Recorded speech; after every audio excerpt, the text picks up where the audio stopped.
जय हिंद बच्चों आज की क्लास आपकी बहुत ही ज़्यादा इंपॉर्टेंट होने वाली है। बस क्लास में अंतिम तक ज़रूर बने रहिएगा। पहला सवाल हम लोग देखते हैं यहाँ पर कैसे इन सवालों को किया जाएगा। सबसे बेहतरीन तरीका, सबसे आसान तरीका हम आपको बताने वाले हैं। कह रहा है वह छोटी से छोटी संख्या ज्ञात कीजिए जिसे 2352 को गुणा करने पर यह संख्या पूर्ण वर्ग बन जाए। अब पहले तो पूर्ण वर्ग का मतलब समझ लीजिए, यानी परफेक्ट स्क्वायर का मतलब समझ लीजिए। परफेक्ट स्क्वायर नंबर कौन सा होता है, पहले इसको देखते हैं। जैसे मान लीजिए कि हम ये कह रहे हैं कि हमारे पास एक नंबर है 2 है, ठीक है। इस 2 का अगर हम स्क्वायर करें तो कितना मिलेगा हमको? इस 2 का स्क्वायर करने पर हमको मिलेगा 4। 2 का स्क्वायर 4 होता है। अब ये जो 4 है ये किसी का स्क्वायर करने पर मिला है हमको, है ना। ये जो 4 है ये किसी का स्क्वायर करने पर मिला है। तो जब एक संख्या किसी और संख्या का स्क्वायर करने पर मिलता है तो उसको हम लोग पूर्ण वर्ग संख्या बोलते हैं। जैसे यहाँ पर अगर हम देखें तो 81 कहाँ से मिला है हमको? 81 मिला है हमको 9 का स्क्वायर करने पर।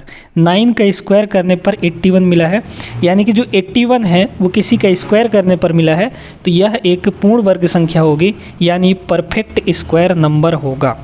अब परफेक्ट स्क्वायर नंबर का एक वर्गमूल भी होता है। जैसे यहाँ पर हम एक परफेक्ट स्क्वायर नंबर ले लेते हैं 64, है ना। अब इस 64 का अगर हम वर्गमूल निकालें तो इसका वर्गमूल कितना आ जाता है? 8 आ जाता है।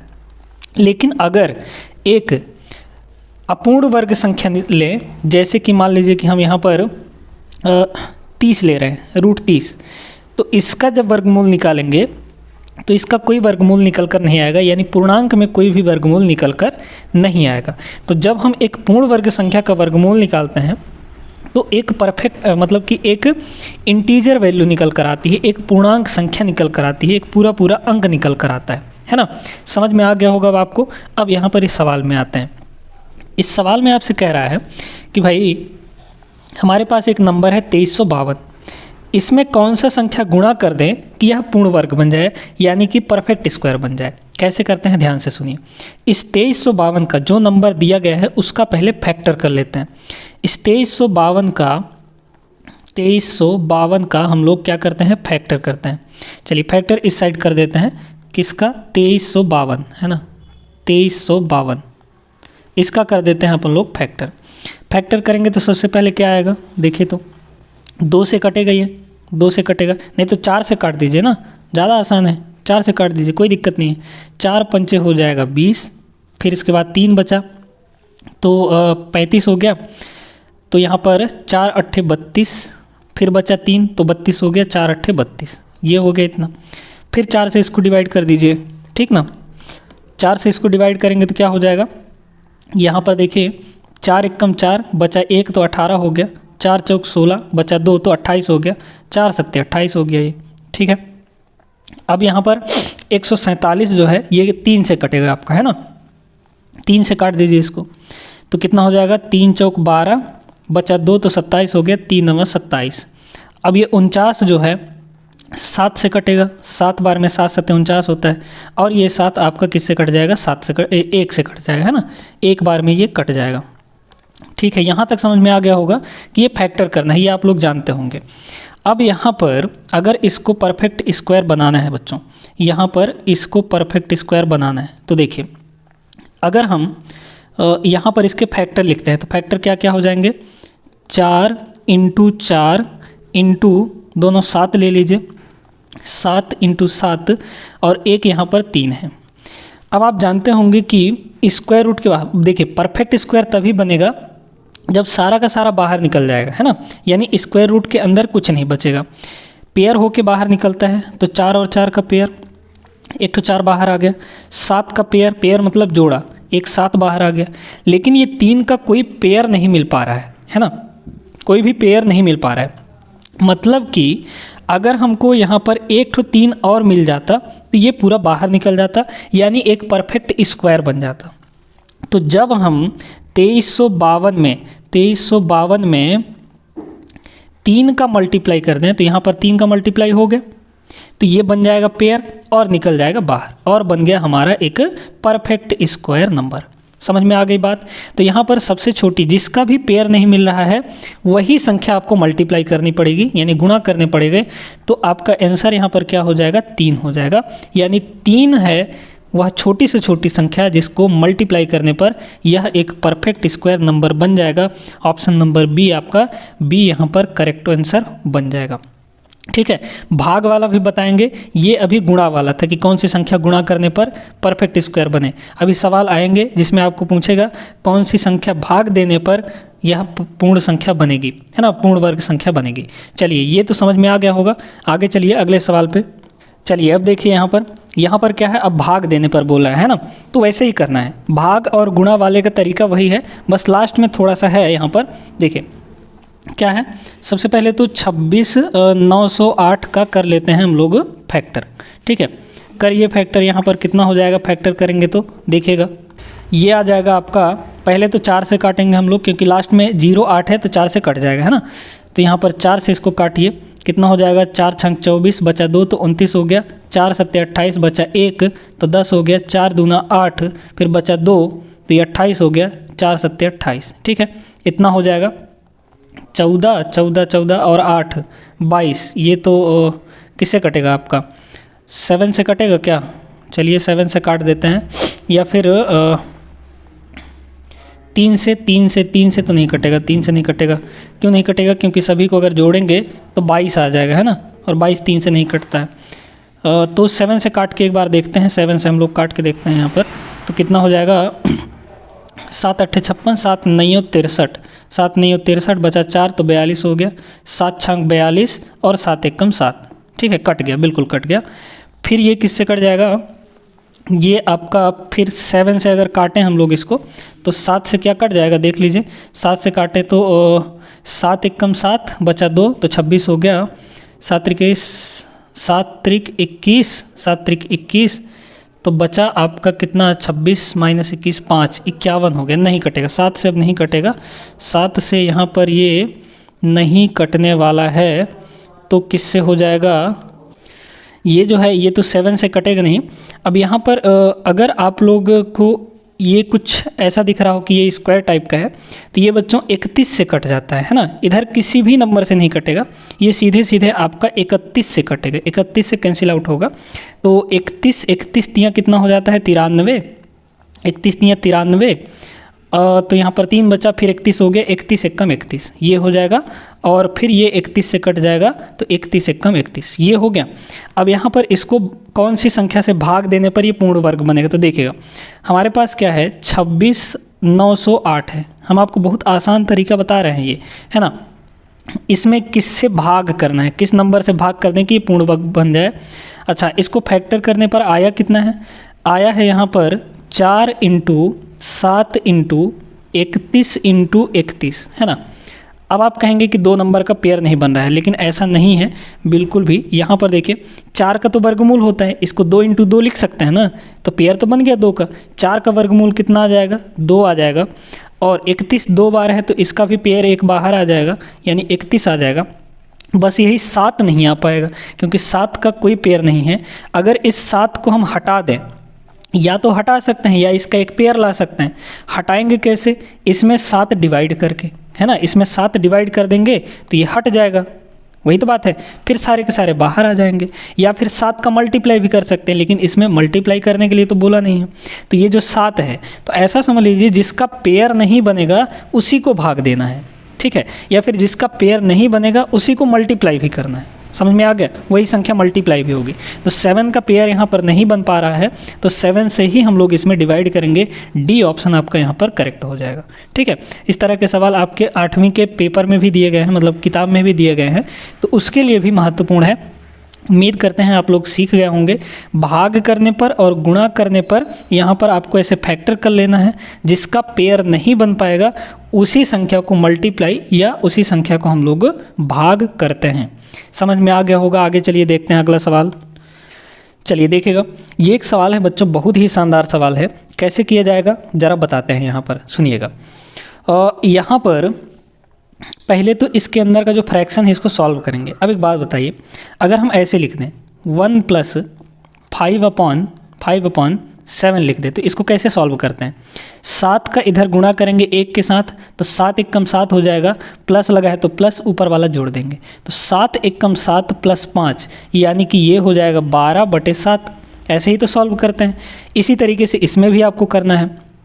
169 का 1 से मल्टीप्लाई करेंगे तो 169 ही आएगा, उसमें 27 ऐड करेंगे तो 169 में 169 में 27 को ऐड करिए, 9 7 16 और ये हो जाएगा इतना।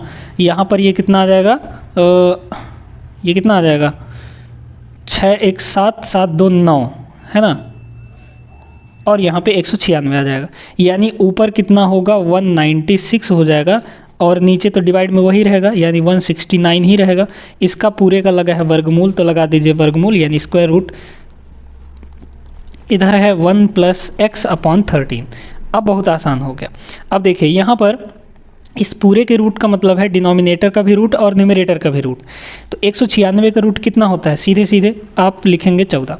हम आपसे फिर कह रहे हैं 25 तक का स्क्वायर याद कर लीजिए, 25 तक का स्क्वायर बिल्कुल याद कर लीजिए भाई। 14 का स्क्वायर होता है 196, तो 196 का स्क्वायर रूट कितना हो जाएगा, 14 हो जाएगा। ठीक है, और ये नीचे आ जाएगा आपका कितना, 13 आ जाएगा, क्योंकि 169 का वर्गमूल कितना होता है, 13 होता है। इक्वल टू इधर क्या है 1 है प्लस x/13। यहाँ x की वैल्यू बतानी है आपको, है ना। इस एक को इधर ले आएंगे क्योंकि हमारा जो वेरिएबल है उधर ही रहना चाहिए एक साइड, तो एक को इधर ले आइए, कितना हो जाएगा 14/13 माइनस हो गया 1 बराबर आपका ये x/13 हो जाएगा।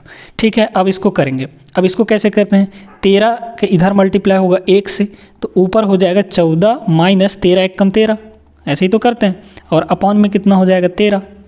ठीक है, और इक्वल टू यहाँ पर x/13 है ही। 14 में से 13 घटाएंगे जब हम लोग, तो 1 आ जाएगा 1/13 बराबर x/13। इस तरीके से 13 उधर जाके मल्टीप्लाई हो जाएगा यानी 1 बचेगा इधर, तो 1 की वैल्यू 13 × x/13, 13 से 13 कट गया, x बराबर सीधे सीधे यहाँ पर कितना आ गया, 1 आ गया। बस x की वैल्यू कितनी होगी बच्चों, यहाँ पर 1 हो जाएगी। ऑप्शन नंबर सी आपका, यहाँ पर सी ऑप्शन करेक्ट हो जाएगा। ये भी आपको समझ में आ गया होगा, कोई दिक्कत नहीं है, बस ऐसे ही करना है आपको, आपके एग्जाम में आएगा तो, चाहे वो नवोदय विद्यालय हो चाहे सैनिक परीक्षा हो, है ना। आगे चलिए अगले सवाल पे देखते हैं। यहाँ पर अगला सवाल बहुत ही तगड़ा सवाल है। कह रहा है यदि इतना इक्वल टू इतना दिया है तो x की वैल्यू यहाँ पर फाइंड करनी है, सिंप्लीफाई करना है।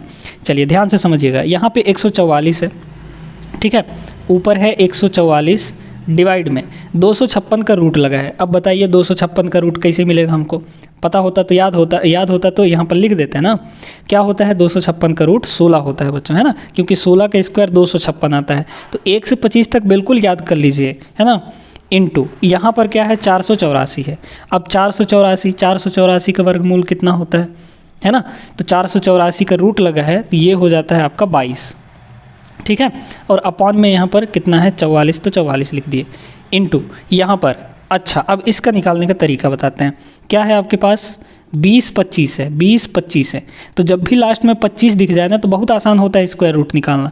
क्या ट्रिक है इसका, देखिए ये जो 25 के बाद यहाँ पर दिखा है, यहाँ पर इसको आप ऐसा 2 नंबर में तोड़ दीजिए, 2 नंबर में गुणनखंड कर दीजिए, या 2 नंबर के मल्टीप्लाई में लिखिए, जिनके बीच का जो डिफरेंस है वो 1 हो जाए।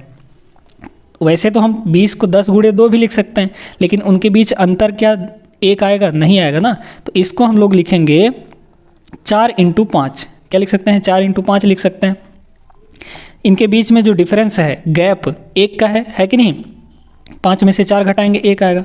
अब इसमें से आपको छोटी संख्या ले लेनी है, तो छोटी संख्या कौन है, 4 है, तो ये हो जाएगा 4, और 25 का स्क्वायर रूट कितना हो जाएगा, 5 हो जाएगा, बस 45। तो 20-25 का जो स्क्वायर रूट आएगा वो 45 आएगा, तो यानी ऊपर हमारा कितना हो जाएगा 45 हो जाएगा, और अपॉन में यहाँ रूट x है तो रूट x को एज इट इज रहने दीजिए, इक्वल टू यहाँ पे कितना हो जाएगा, यहाँ पे 22.5 दिया है, तो 22.5 का मतलब क्या होता है 45 का आधा, है ना, 45/2 होता है। 22.5 का मतलब क्या, 22 दूना 44, और आधा का डबल 1 हो जाता है, यानी 45 का ये आधा है। इसको आप वैसे भी करके कर सकते हैं, काट सकते हैं, है ना। तो 45 का आधा ये है। अब काटा पीटी करना है, शुरू होता है यहाँ से काटा पीटी। देखिए 22 × 22, 22 दूना 44, 2 बार में कट गया, 2 से ये आपका कटेगा, काट दीजिए यहाँ पर, कितना हो जाएगा, 2 से इसको काटेंगे, 2 सत्ते 14 और 2 दूना 4, ठीक है, ये हो गया आपका।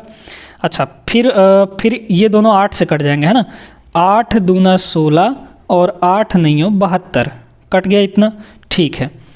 अब यहाँ पे ऊपर में बचा 9 और 45, 9 और 45, और नीचे में बचा आपका 2। इस 45 को पकड़ के इधर ले आइए तो नीचे आ जाएगा 45, और ये जो 2 है उस साइड 2 है ना नीचे में, तो ये ऊपर चला जाएगा, क्रॉस मल्टीप्लाई कर दिए 2, ठीक है। और ये जो रूट x है नीचे में था इधर, तो उधर जाके ऊपर हो जाएगा आपका, यानी रूट x ये हो गया। अच्छा अब यहाँ से 45 से 45 ये कट गया, 2 से 2 ये कट गया, यहाँ पे क्या है 9 है, और इक्वल टू इधर आपका क्या है रूट x है। इधर से रूट हटाएंगे तो इधर आके स्क्वायर लगेगा, क्योंकि एक साइड से रूट हटाते हैं तो दूसरे साइड जाके स्क्वायर लग जाता है। तो इधर से रूट हटेगा यानी x लगेगा, तो इधर स्क्वायर लगेगा यानी कि 9 का स्क्वायर हो जाएगा।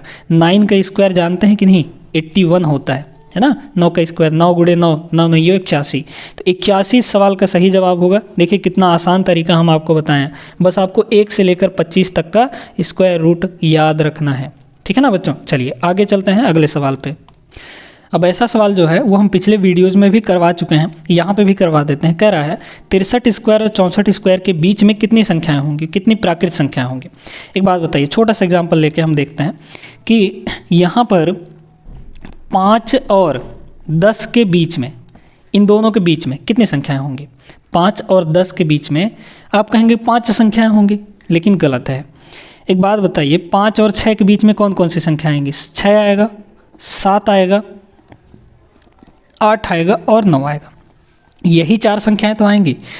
कैसे निकालेंगे, आपका अंतिम रेंज क्या दिया है, 10 दिया है, शुरू वाला कितना दिया है, 5 दिया है, और ये तो हुआ 5, लेकिन इसमें एक और जोड़ना पड़ता है, यानी लास्ट वाले में से पहला वाला घटा देंगे और +1 करेंगे, तब आपका सही आंसर आएगा।